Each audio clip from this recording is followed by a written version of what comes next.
Welcome everyone to this sixth part in this video tutorial series about the Win32 API in C++.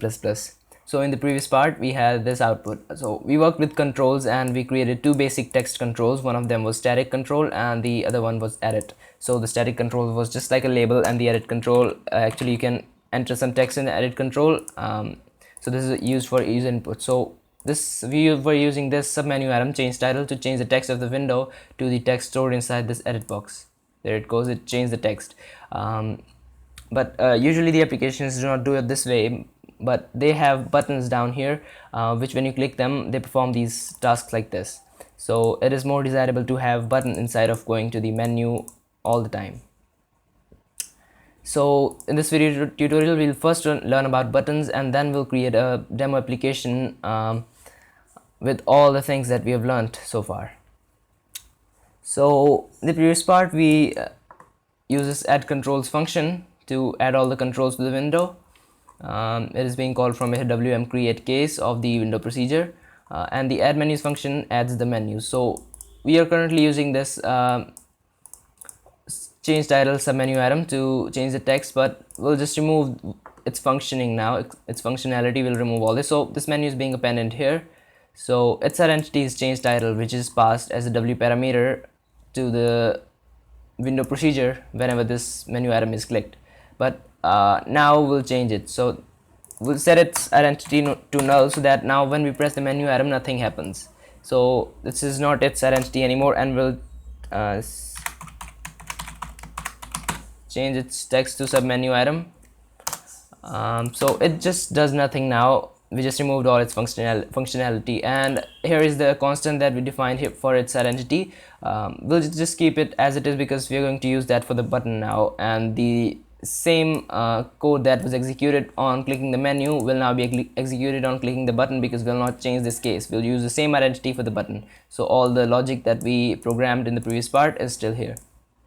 So we'll just go down to the add controls function and we'll create a button now. So to create a button, the procedure is very similar to the rest of the controls. So you just need to use the create window w function, and the class for the button control is button. So we'll use the create window w function, and the like we use the static and edit class for the static and edit controls respectively, we'll use the class button to create a control of type button. And the next argument is the window name, which in the case of buttons, when the class is buttons, is a text present inside the button. So this button will say change title. And the third argument is the style, which I told you in the previous part that we always need to pass these two ws visible and ws child as the styles, because the control should be visible and it should be a child of the parent window. It should be present inside the parent window.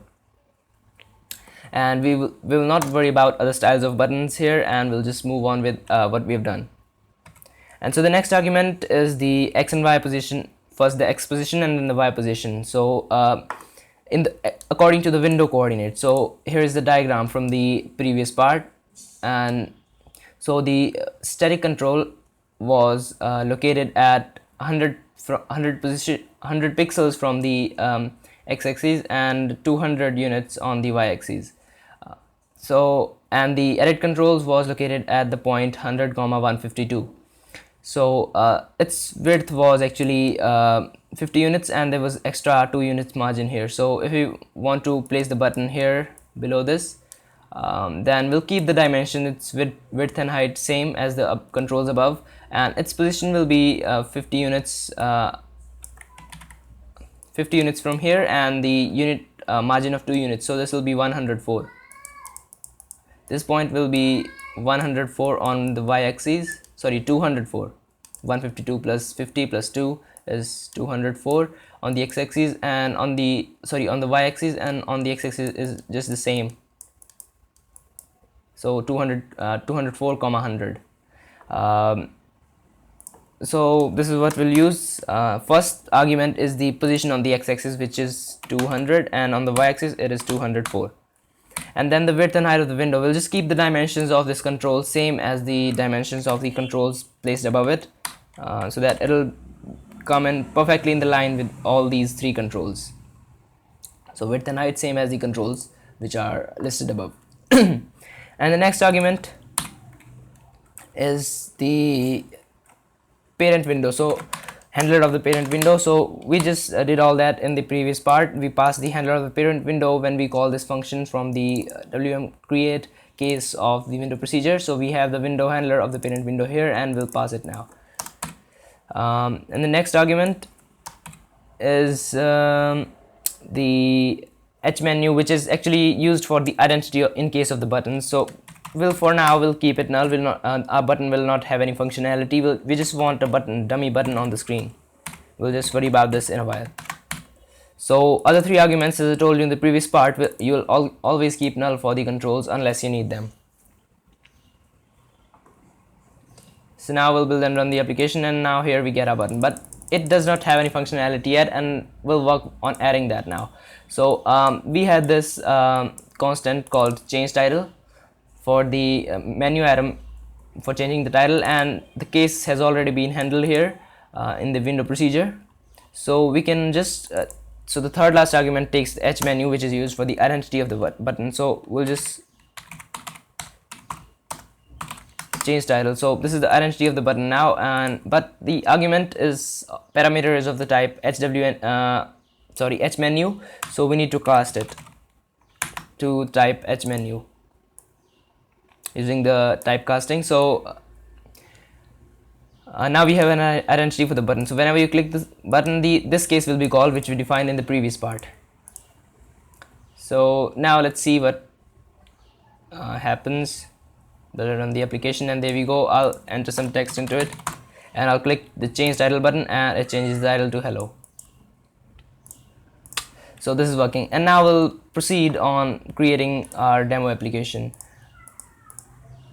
So our application will be simple. We'll just have a window which contains two static boxes here, static text boxes, and one of them will say name and the other one will say age, and there will be two edit boxes in front of them to enter the respective name and age. So user will enter the name here and the age here, and then there will be a button down here which will say generate, and then we'll have a big edit edit control here. So first the user will enter his details. So like the user enters here John, and the age he enters 21. So when you click generate, the edit text box will produce a string which will be John is 21 years old. So the basic syntax is name is age years old. So we'll retrieve the name and age of the user using the user input through the edit text boxes.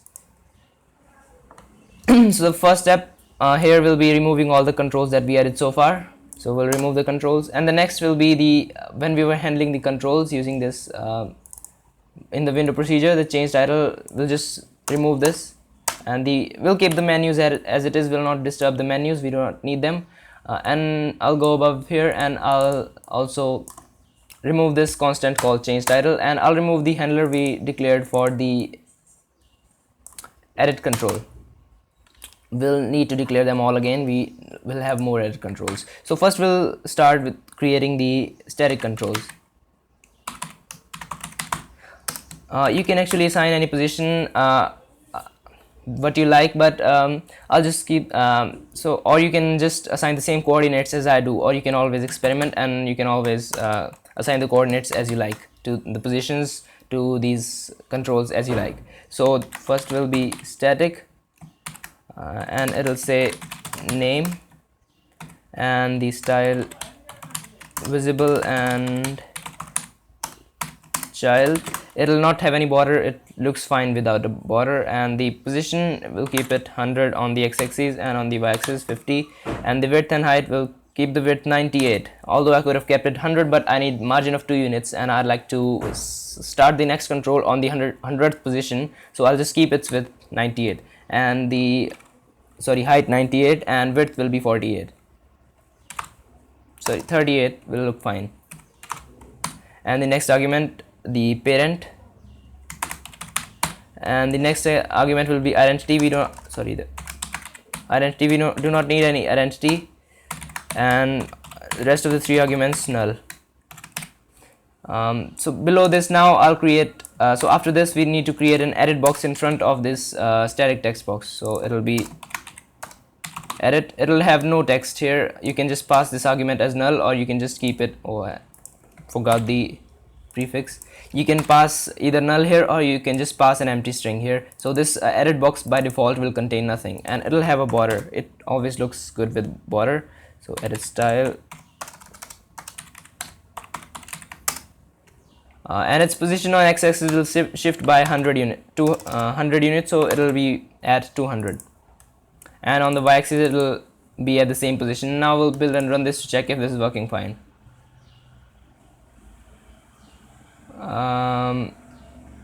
Here we go, in the name and the edit box in front of it, and now we'll do the same thing for the age.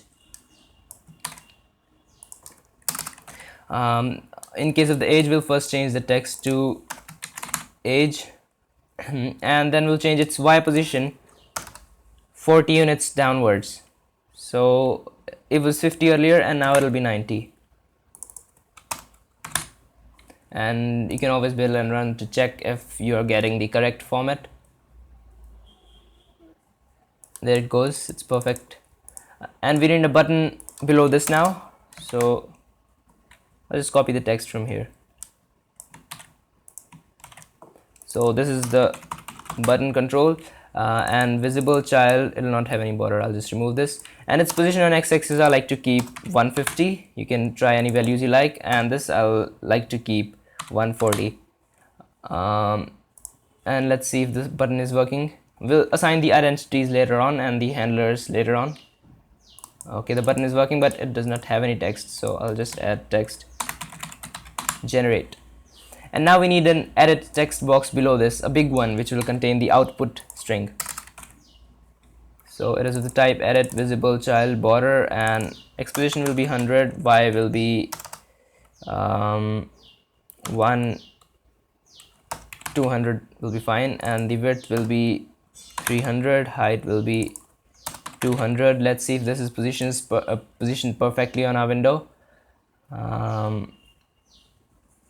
Here it goes. So we have the basic layout of all the elements that we wanted to add here. The next thing to do will be add functionality to our application. So for the functionality, the first thing you'll need the handlers for all these edit controls, because you want to retrieve the text or you want to edit the text. So for that you always need handlers for them to change stuff. So we'll go in the global scope, and we'll add window handlers for these, all of them, name and age and out for output. So the final big one, we have this handler, and whenever we call the function to create them, the window handler, their handler is returned. So we'll just do this the same way we did in the last part, and the output. So these will be the respective handlers of these controls. So now we can use these handlers to edit the text present inside them. So you can use this handler to refer to them when we call the functions which change the text inside them. And the next thing will be the identity for our button that we created here. To add functionality to the button, we need identity. So we'll again go into global scope and define constant called generate button. Oops, what happened here? And we'll give it a value which will be 4 because we have not used that earlier. So we'll assign its identity and we'll cast it to h menu and generate button. Here it is, h menu, generate button, and we have the handlers and the identities. And now we'll add the functionality here in the window procedure. When the case is wm command, that means that some control was pressed. When message is wm command, that means some control was pressed, and to check which control was pressed, we use the w parameter. So the w parameter will give us the identity of the control that was pressed. So we are already checking for the menus here, and now we'll also check for the generate button. So whenever this is passed, that means the button has been pressed. And now we want to implement all the logic of the concatenating the strings to generate our sentence here. So first we need to retrieve the text. So for that we'll need variables, of course. So we'll declare character variables to retrieve the name and age. So name, the size will be 30, it's enough, and age size 10 is enough for this. And we also need a variable for the output string, and it needs to be greater in size. So out, we'll keep it 50. And now we'll retrieve the text using the get window text function like we did in the previous part. If you want more reference to this function, you can go into the previous video and check it out. So handler of the control from which we want to retrieve the text, which is hname, because hname is the handler for the name edit box which contains the name of the user. And the second argument is the string into which we want to retrieve the text, which is name, which is declared the variable here. And the third argument is the max count, which is the buffer size of the string, which is actually 30. Similarly, we'll do this for the age,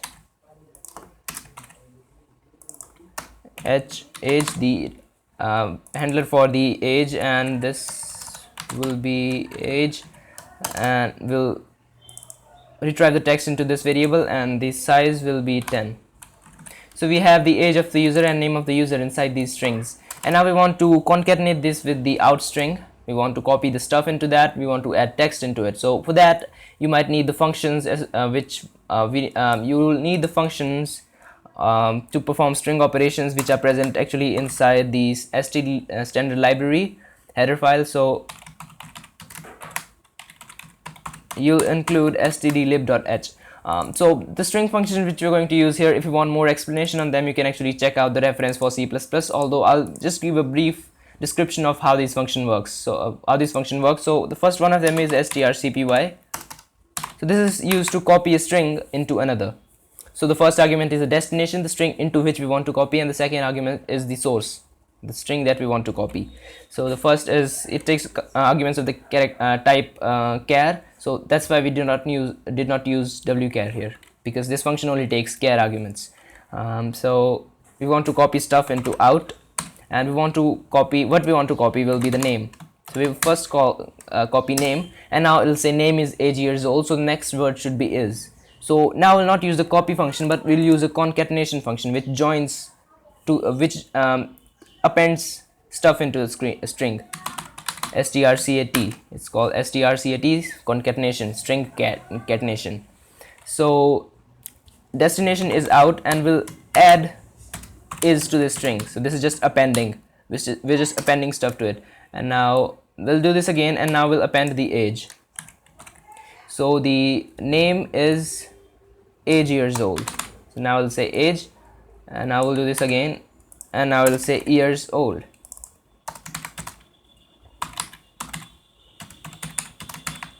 We'll end the line with a full stop, and there it goes. So you need to leave this gap here, because if you want to leave space when the name is displayed, because if you do not leave this, the name and is, the name of the user and is will be joined, because user will not enter any space while entering his name. So you need to do it this way. So we have implemented all the functionality here now. So we have all the stuff inside the out string, and now we need to print this out string inside the output text box. So the handler for which is hout, which is declared that earlier here, hout. So this is the handler for this bigger text field.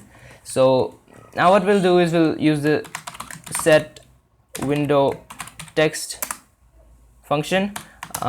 We used this function in the previous part also to change the title of the window, and now we'll use just to change the text inside the window, because the edit text box, the title of the edit text box is actually the text present inside it.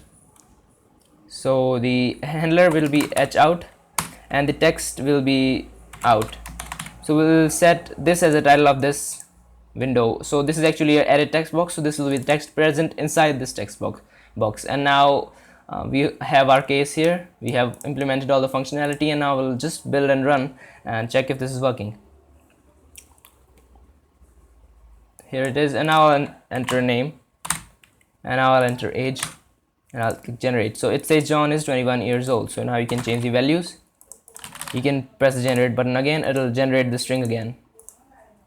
So you can create even bigger applications using the same logic. You can enter more functionality, like you can add class, section, roll number, etc. It'll take all the information and print a full bio of the person here, which the person can copy and use it.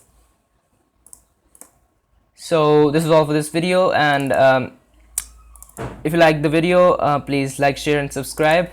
So this is all for this video, and I'll see you next time.